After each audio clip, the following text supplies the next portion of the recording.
Dans cette vidéo, on va explorer les effets de la caféine sur la performance et on va aussi comprendre pourquoi la caféine a-t-elle pendant longtemps été considérée comme un produit dopant et à quel point elle est utile pour la performance aujourd'hui. Allez, c'est parti. Avant de plonger dans le sujet, petit rappel, la caféine est un produit stimulant naturel que l'on trouve dans le café, dans le thé, dans le chocolat ou encore dans certaines boissons énergisantes. Elle agit sur notre système nerveux central en augmentant l'éveil, la vigilance et en réduisant notre sensation de fatigue. Mais alors pourquoi parle-t-on de la caféine comme un produit dopant ? Eh bien pour comprendre cela, il faut d'abord que l'on se penche sur ses effets dans le contexte sportif. Des études montrent que la caféine peut réellement améliorer la performance sportive. Elle agit en augmentant la concentration, en réduisant la perception de l'effort et en stimulant la mobilisation des graisses comme source d'énergie, ce qui permet de préserver les réserves de glycogène. Concrètement, cela signifie qu'un athlète peut courir plus longtemps et plus intensément grâce à la caféine. Il y a aussi un effet direct sur la performance musculaire et l'endurance, en particulier dans les sports d'endurance comme le marathon ou le cyclisme. C'est d'ailleurs ce qui nous intéresse.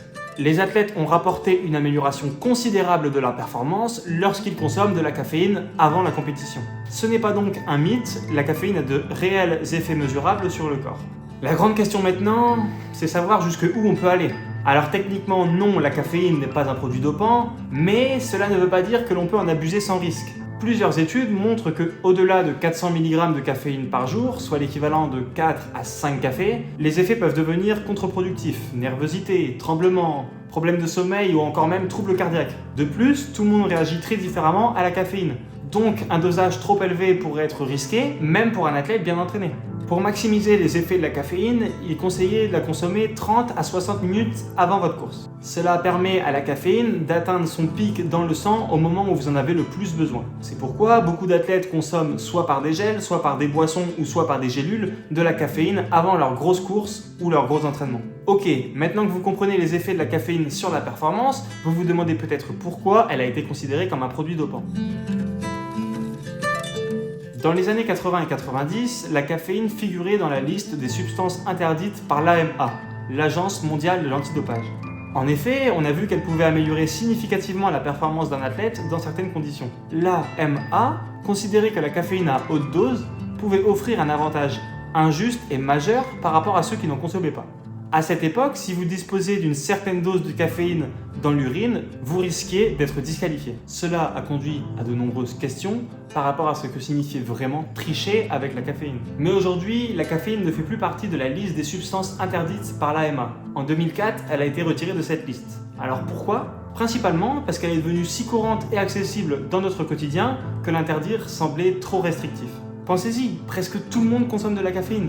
Que ce soit dans le thé, dans le café, dans les médicaments, interdire la caféine est semblable à interdire une habitude de vie à des millions de personnes. Cependant, l'AMA garde toujours un œil sur la caféine. Elle figure toujours dans la liste des substances sous surveillance, pour voir si une réglementation plus stricte serait nécessaire ou non dans le futur. En gros, actuellement, tant que vous ne dépassez pas une certaine dose, la caféine sera toujours considérée comme légale dans le sport. Alors la question à 1 million, faut-il consommer ou non de la caféine pour améliorer ses performances en sport ? Et bien comme souvent en sport, ça dépend de chacun. Si vous vous entraînez régulièrement, que vous faites les choses sérieusement, que vous avez une bonne récupération et une bonne nutrition, alors la prise de caféine peut en effet améliorer vos performances. Pour cela, je vous conseille de tester. Cependant, je le fais uniquement lors de mes courses ou lors de mes séances clés, c'est-à-dire avant chaque fractionné ou chaque sortie longue. Car en effet, il faut faire attention. Il ne faut pas que ça devienne une habitude systématique, car les effets de la caféine peuvent s'estomper avec le temps. Alors rien de grave, si vous aimez le café et que vous en buvez tous les jours, continuez d'en boire, il n'y a aucun souci à ça. Sachez juste que le corps s'habitue et que le dosage nécessaire pour ressentir les effets de la caféine sur la performance seront de plus en plus élevés. Donc oui, un grand oui, la caféine est votre meilleur allié pour les courses et pour l'entraînement, mais à utiliser avec modération et en connaissant vos limites. La caféine est un outil de performance, un levier que vous pouvez activer dès lors que vous en avez besoin. Il est intéressant de le faire sur les courses clés, mais attention à ne pas négliger les autres côtés de l'entraînement. Prendre un café avant votre sortie longue ne vous permet pas de vous entraîner une fois moins par semaine. Alors pour conclure, même si la caféine a été considérée comme un produit dopant dans les précédentes années, elle ne l'est plus, alors profitez-en. On l'a vu, elle peut améliorer la performance si elle est utilisée à bon escient. Alors attention à ne pas en abuser. Si vous décidez de l'intégrer dans votre entraînement ou dans vos compétitions, c'est comme tout, faites-le de manière intelligente et progressive. J'espère que cette vidéo t'aura donné des informations sur la caféine et le sport. Dis-moi en commentaire si tu utilises déjà ou non de la caféine dans ton entraînement. Je serais ravi de pouvoir t'aider si tu souhaites le faire. Comme d'habitude, pensez à liker, à vous abonner. 98% des personnes qui regardent cette vidéo ne sont pas abonnées. Ça prend 2 secondes et ça me fait énormément plaisir. Bref, on se voit bientôt pour une prochaine vidéo. À bientôt.